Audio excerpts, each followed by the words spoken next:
Hello, and welcome back to Concert Critiques in Cars with Emily. So I'm excited about this show. So let's just get into it because there's a lot of things to talk about. So this was Newfound Glory's Sticks and Stones 20-year anniversary tour. And so there were two openers and then obviously Newfound Glory. So yeah, there's a lot to talk about. This was at the Fillmore in Silver Spring. Traffic was actually not bad despite it raining. I know, guys, rain, Maryland, not bad traffic. What? Crazy. Anyway, so the first band was Be Well. And I'm just gonna say, like, right off the bat, something was definitely not right with their sound. So like the very first few lines in the first song, they were just like, it was just pure volume and loudness. There was like no differentiation in instruments or singer. So yeah, I did like the chorus of the first song, but it was just like a lot, like noise wise. The second song was much faster, but just as heavy. Had a really cool breakdown for the bridge, which I really liked. The third song they played was Magic, which I actually really enjoyed the first verse and the pre-chorus. I really like the bridge too, so that was a really great song. Definitely like had a little bit more of a subtle instrumentation there. But weirdly, like I wasn't a huge fan of the chorus. So again, I really liked most of the song, but for some reason the chorus just, I wasn't feeling it. The fourth song, I really enjoyed the instrumentals throughout. Then he talked about his struggles with mental health and how, you know, having his daughter really kind of changed his perspective on things. And so then the next song, which was called Only One Wish, was like so noisy at the beginning. And it's like right after you get this like nice sentimental like feel and you're just like slammed into this noise, and it was just like, whoa, that was not what I was expecting. And it like just sounded a little bit like chaotic. Not gonna lie, it was a little chaos. But then it like slowed down a bit, and then it like really changed to a point where I don't even know if it was a different song or not. But boy, when it sounded different, I really, really liked that. I liked that change a lot. So again, I'm not sure if that was intentional, right? Because like you figure maybe it had to do with like the mental health struggle, right? Like your mind is kind of crazy and then it kind of calms down. So I don't know, like I definitely would like to hear that song, like the digital recorded version, because I think that that would make a difference. But yeah, so that was just interesting. The sixth song had a really like slower start, and I really liked that. Again, I think it was because I could actually differentiate the different instruments and stuff. And then their last song was like so rock, and it was like just such a great last song. It was definitely like energetic. Really like the dual vocals on the chorus. I thought that was great, and I loved the bridge of that song. So I really liked the seventh song, and I think the sixth and seventh song together happened to just be a really good combo for me.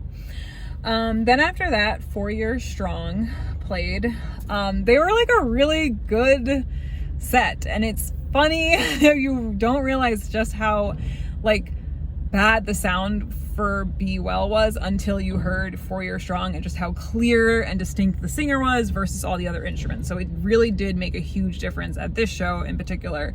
Really liked the quick short feel to the verses, and really loved like the two singers like kind of went back and forth. So I thought that was really awesome. I really liked that like throughout the entire show. Just loved that about this band, that they had that dual singing sometimes, but then also like just the being able to go back and forth between the two different singers.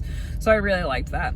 Man, they came out with like a good big hit because they had the crowd singing the chorus and clapping their hands together. So they definitely did a great job at picking their first song.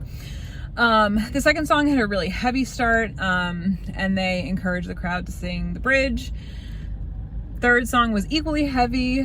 Great follow-up for the second song. Really liked the lyrics and the verses for that song. I thought that was really good. After that, they played 17, which I really, really liked the dual singing at the beginning. Definitely had like those less heavy verses, which I liked, and I love the instrumental change in the bridge. I thought that was really well done.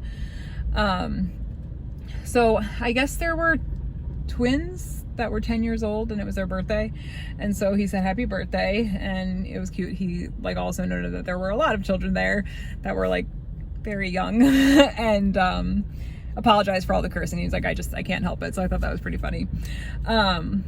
Then after that, they covered Green Day song. I really want to say it's Basket Case, guys.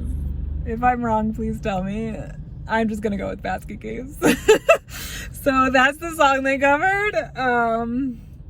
Yeah, I actually really enjoyed. I love the heavier instrumentals throughout the song, but especially at the bridge, at and after the bridge was so good. So I really liked that. Then they played a song, and I think it was Learn to Love to Lie, which if that's really the song title, I love it. It's so great. I really like the song. It had that quick, short feel, especially for the lyrics at the beginning. I really, really liked the lyrics overall throughout the song. So at that point, that was my favorite song that they played. I really liked that one. The next song had a heavier start, but I really liked the verses and the chorus. Really great follow-up song, I thought, even though the 17 song was a little bit more of like a not as heavy song. I thought they did a really nice job with following it up with that next song. Then they played Talking Myself in Circles. Again, love the song titles. I really like the uniqueness of the like heavy bass instrumental in the first verse, and then I really like the way the lyrics were sang in the pre-chorus. There was definitely a feeling of some sort of difference in the second verse in terms of singing it from the recording to a live show. I could be wrong, but he made it seem like the pacing of it, he changed it a little bit. He like waited, or there was an extra pause, and I think he like kind of held the words a little bit longer. But anyway, it was awesome. I really, really loved it. I thought that song was really good. And again, I think that there was a change, so I appreciate that and love that in any concert. All right, so then after that, there was a song with a heavier start and faster chorus. And I really liked the lyrics. And they had this awesome music drop in this song.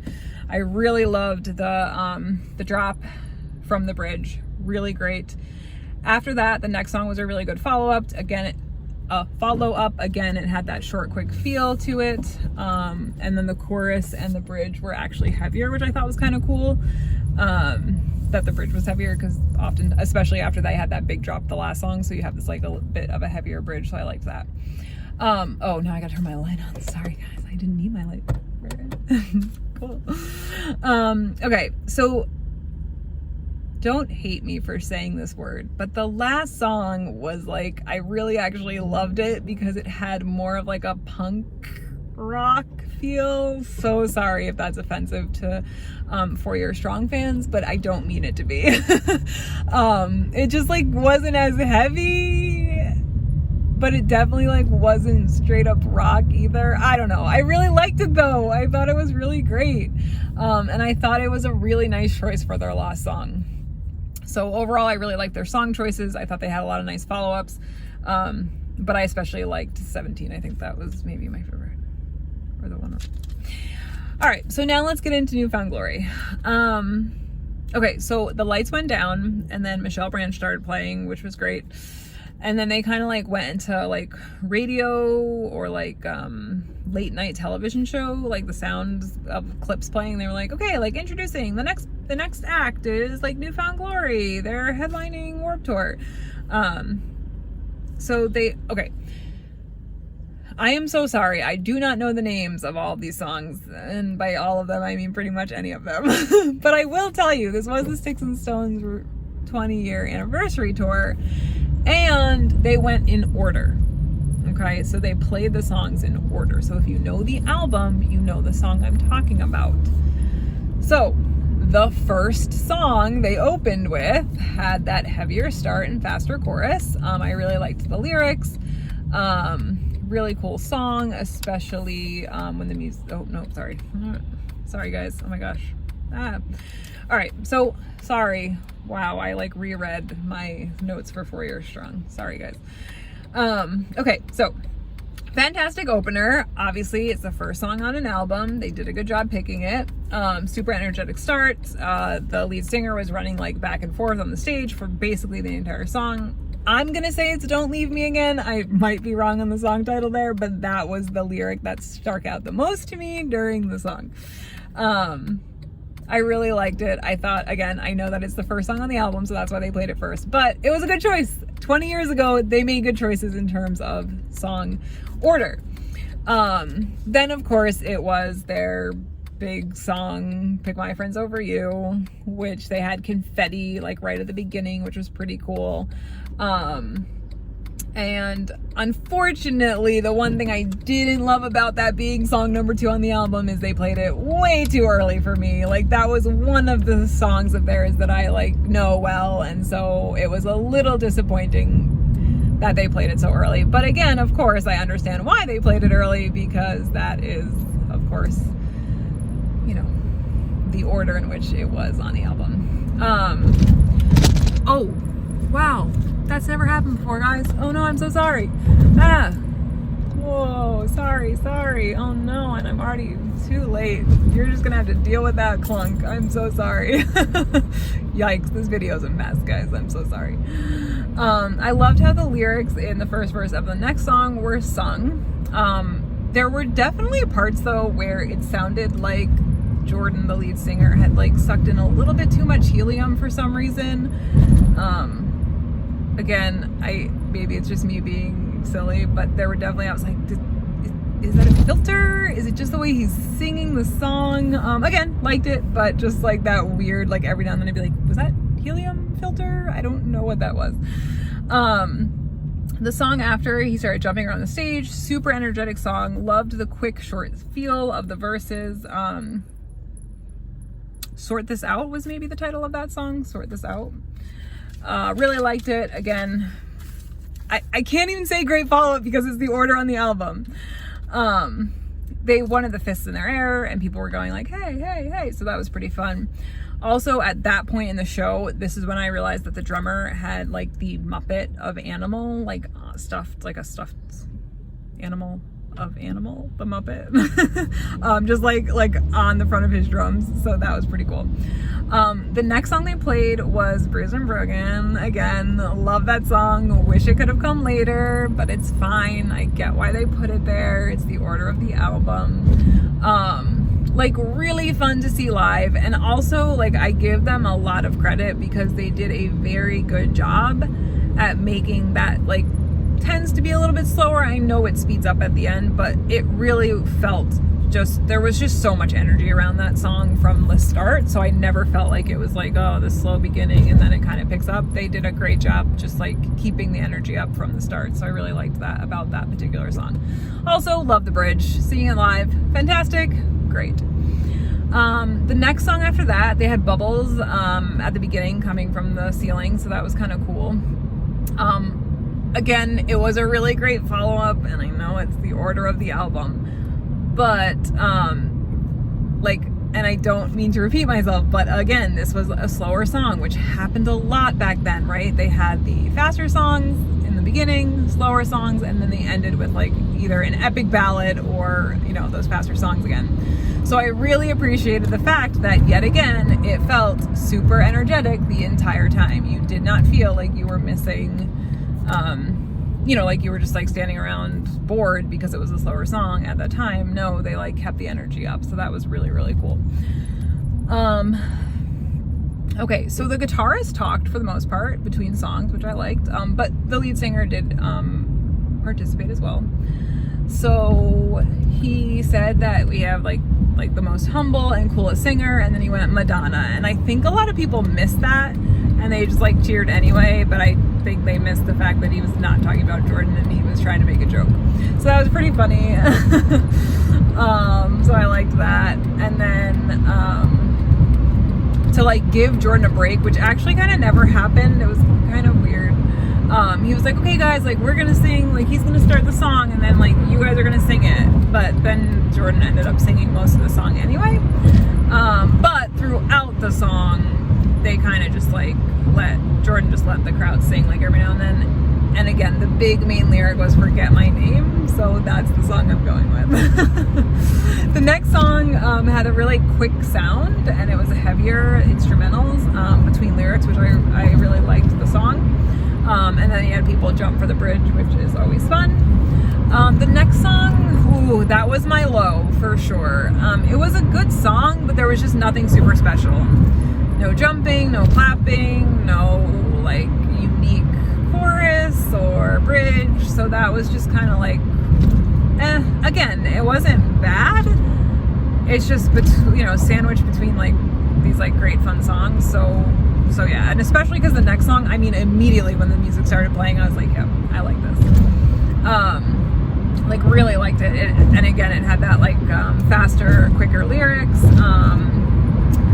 I'm gonna go with All That We Made It Through is maybe the song title there. Really liked it. Again, that quicker, faster feel, and definitely an improvement from the previous song, which I just thought was okay. So then they started talking about the album, and they were asking about like who bought the album 20 years ago when it first came out, and then who waited like 8 years later for it to be on LimeWire. And then they made a joke about moshers versus momshers, which I thought was funny. Because I'm definitely a momsher at this point. Although I did not bring my son to the show. And then the guitarist was saying that if you're like a millennial, you should give a boomer, if you have any extra money, you should give it to them because they had to buy CDs, and now you don't have to buy them, you can just stream them for free. So someone legit gave the guitarist $1, and he was like, yeah, I can't take this. So again, they brought up those 10-year-old girls because they were like, it's our birthday. And he was like, oh, how old are you? And they are 10 and they're twins. So he's like, give it to her for her birthday. So that was interesting. Okay, so then for the next song, I really liked the instrumentals between the chorus and the verses. And again, I'm gonna go with Not Gonna Let You Down was the song for that one, at least the main lyric. I really liked the instrumentals again, like the guitar part, I think it was. Really, really liked that. Then they played the last song on the album. Again, it had kind of a slower start. I super loved like the super sappy lyrics. So good. And again, this was another really good example of kind of like you get that slower feel, but it's still so energetic that it doesn't feel like a slow song. So I really, really liked that. I thought they did a really nice job with those types of songs. Yeah.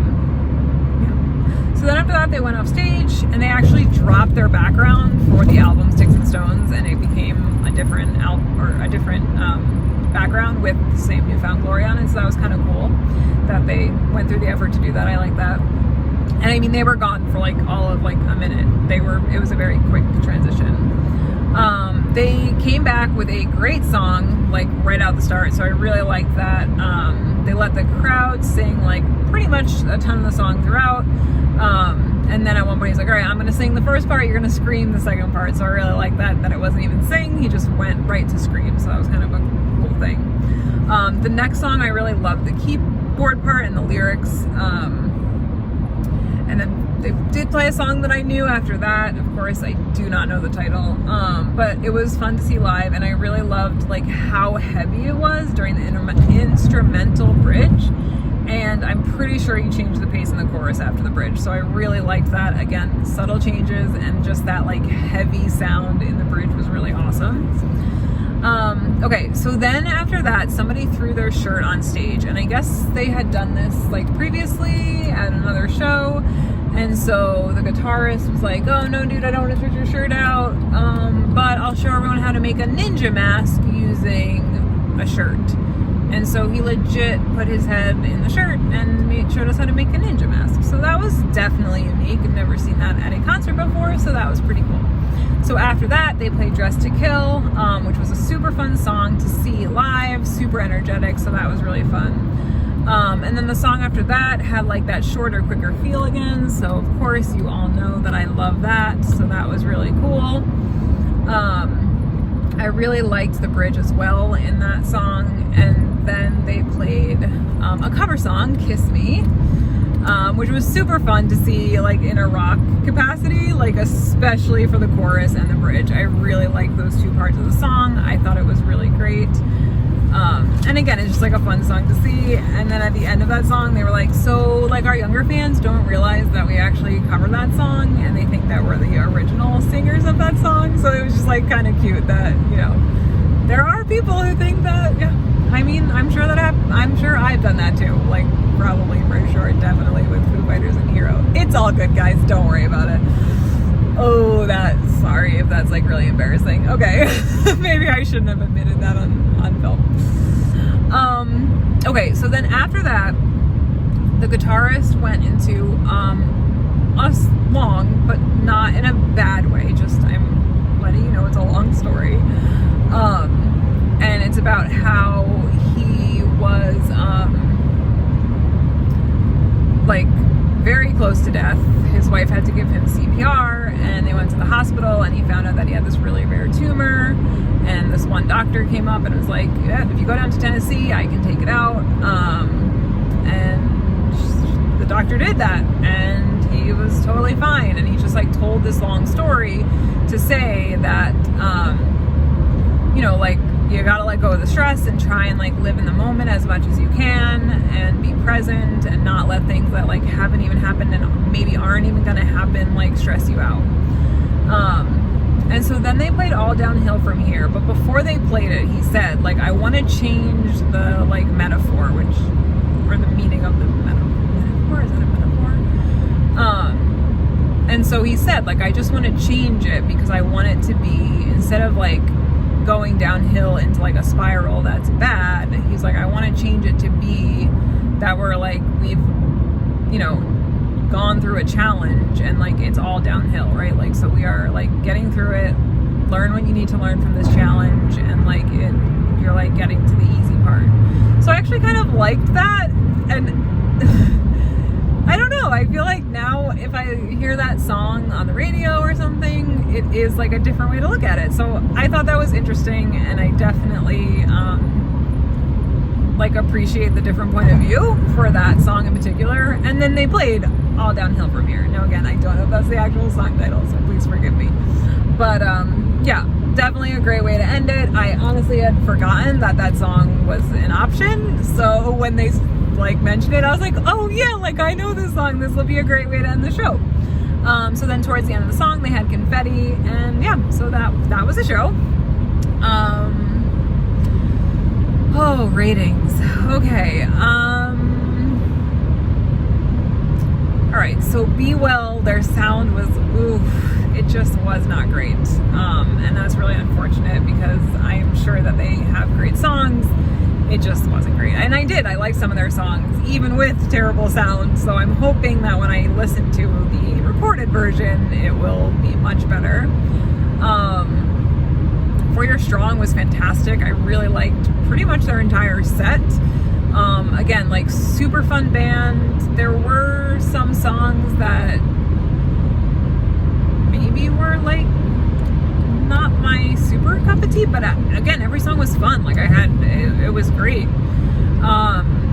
Newfound Glory, again, that one song that was just kind of and then I won't lie, during the encore towards the end, I was like, all right, I'm ready to go.